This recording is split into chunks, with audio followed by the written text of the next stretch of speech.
Bien, je vous encourage maintenant à quitter ces doux pâturages du Latium pour rejoindre maintenant des horizons beaucoup plus lointains, et notamment les littoraux de la mer Noire, où le musée du Louvre travaille depuis 2014 sur un programme de recherche que vous n'allez pas tarder à voir apparaître, un programme de recherche donc consacré aux colonies grecques de mer Noire à travers 2 sites principaux. D'un côté, donc, sur cette carte, vous verrez Apollonia du Pan, une cité majeure donc, de mer Noire qui va enfin apparaître. C'est la magie de la technique, c'est parfois on a ce genre de retard qui nous permet de tenir nos 10 minutes. Voilà, donc allons directement à la carte. Apollonia du Pan, vous voyez ici apparaître donc en bas de cette carte une cité majeure fondée vers 608 avant Jésus-Christ par des colons venus de Milet et qui représente dans l'Antiquité un des établissements les plus dynamiques de cette zone. Et au nord, la cité d'Orgamée, autour de laquelle nous travaillons, et qui est ici la première implantation grecque dans l'ensemble de cette région, fondée vers le milieu du 7e siècle avant Jésus-Christ.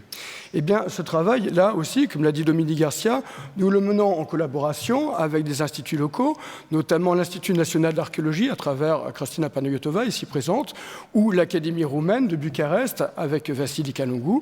et puis des laboratoires français majeurs comme le Centre Camille Jullian, des instituts français présents à l'étranger, comme l'Institut d'études anatoliennes et Istanbul, mais aussi de nombreux partenaires présents en Europe ainsi qu'en Amérique du Nord. Ici, dans cette présentation, nous allons insister sur un point tout à fait particulier, qui est celui des techniques, ainsi que des différents apports que nous pouvons en tirer. En effet, il ne vous a pas échappé que nos collections sont essentiellement composées de fouilles anciennes qui sont souvent le reflet des techniques et des intérêts de leur époque, lesquelles étaient centrées sur l'objet et sur sa collecte. D'où l'intérêt pour un musée comme le Louvre ou comme pour l'Ermitage de replacer finalement ces objets dans leur contexte en conviant sur le terrain bien des équipes relativement larges composées de confrères issus d'un large champ disciplinaire. Par exemple, ce travail, nous le menons à Apollonia du Pan sur des foyers rituels ainsi que sur des tombes qui sont des contextes tout à fait intéressants pour nous. En effet, ce sont des contextes extrêmement abondants, comme vous pouvez le voir ici, qui ont donc fourni énormément d'objets par le passé. Mais ce sont surtout, notamment dans le cas de tombes, des contextes qui ont conservé remarquablement ces mêmes objets, pour une raison simple, c'est qu'ils ne sont pas issus d'un usage long et continu, mais en fait, ils résultent d'une déposition unique à l'issue donc d'une cérémonie rituelle. Eh bien, en conviant l'archéologue, le paléozoologue, c'est-à-dire le spécialiste des ossements, ou le macrobiologue, c'est-à-dire celui qui s'intéresse au reste organique, il est possible de reconstituer tout ce qui ne se voit pas, c'est-à-dire bien les fruits qui pouvaient être déposés, les morceaux de viande, mais également les galettes funéraires, ainsi que les bouquets de fleurs, notamment des bouquets de roses qu'on a retrouvés cet été dans un de ces foyers. Et c'est ainsi que nous parvenons, par une archéologie du geste, quelque part, à comprendre tous ces rites qui ont structuré ces donc, contextes rituels et à redonner en retour à l'objet archéologique que vous pouvez voir dans les vitrines, son usage social, son usage culturel, et également son usage économique qui est parfois assez différent de celui qu'on lui attribuait. Par exemple, dans des coupes pour boire le vin, bien, on a retrouvé des morceaux de viande. Vous voyez, ce n'était pas exactement ce que l'on pensait. Il s'agissait donc parfois d'assiettes. Eh bien, en ce sens, comme il a été souligné précédemment, la fouille archéologique constitue un laboratoire à ciel ouvert, où finalement interagissent des spécialistes issus désormais de différentes disciplines. Et ce travail que l'on peut mener sur une petite échelle, celle donc du contexte rituel, nous pouvons aussi le mener sur une échelle beaucoup plus grande, qui est celle notamment bien de la région.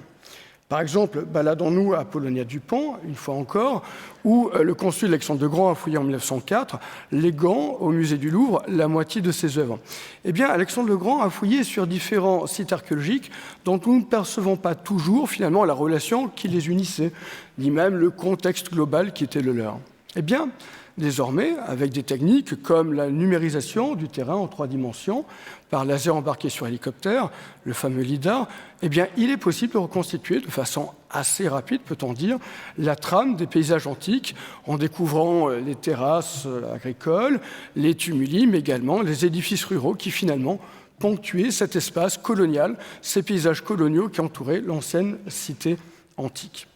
Vous avez vu, nous avons travaillé ici sur une échelle modeste, celle donc du foyer, une échelle vaste qui est celle du territoire, mais celle qui est la plus pertinente pour l'archéologue, au final, c'est le site archéologique. Eh bien, pour le site archéologique, nous pouvons soit engager la photo-interprétation, l'interprétation des clichés aériens et satellites,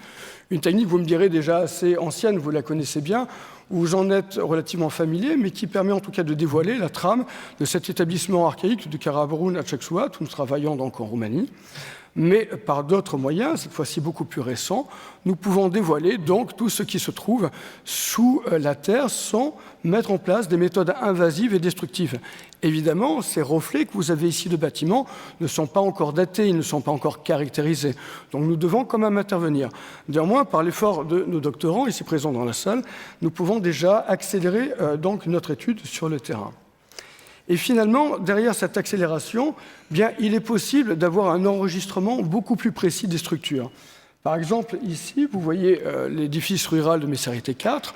donc sur le territoire d'Apollonia du Pont, dont vous distinguez la magnifique voie antique d'époque classique hellénistique, avec ses ornières encore vivantes du IVe siècle avant Jésus-Christ, qui gardent le témoignage donc, de ce passage répété des charrois depuis la ville vers les mines antiques. Sur la gauche et à droite, vous avez ici deux murs de terrasse qui débordent donc la nécropole hellénistique et au loin, un édifice à Tours du 5e siècle avant Jésus-Christ, une de ces fermes prospères donc, qui ponctuaient le territoire d'Apollonia.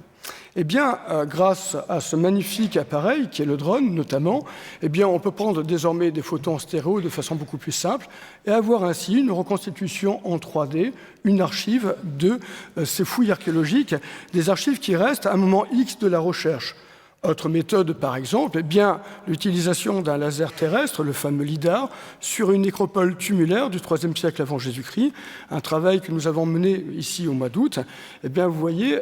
par ces stations un peu particulières, nous pouvons aboutir à des reconstitutions en 3D, un peu gluantes, je vous le reconnais, mais qui, avec correction, nous permettent en tout cas de ficher ces sites archéologiques. Eh bien, ce qui est assez intéressant, c'est que naturellement, le Louvre met en place toutes ces techniques à travers ses fouilles, que ce soit Apollonia ou Orgamé, ou sur l'ensemble des missions que vous allez voir ou que vous avez vues auparavant. Mais souvent, le Louvre peut aller au-delà, finalement, grâce à ses collections, et travailler sur des questions de fond. Par exemple, que sont venus faire les Grecs tout simplement en mer Noire? Pourquoi sont-ils allés mettre en place cet univers relativement exotique dont nous étudions ensuite les formes par nos collections? Eh bien, ce travail, le Louvre le mène autour du delta du Danube, notamment à Karaburun, à Chaksuat, ainsi que sur d'autres établissements. Et ainsi, grâce donc à ces travaux, nous arrivons à reconstituer les stratégies à la fois économiques, sociales, politiques que les colons ont mis en place au tout début de la colonisation grecque.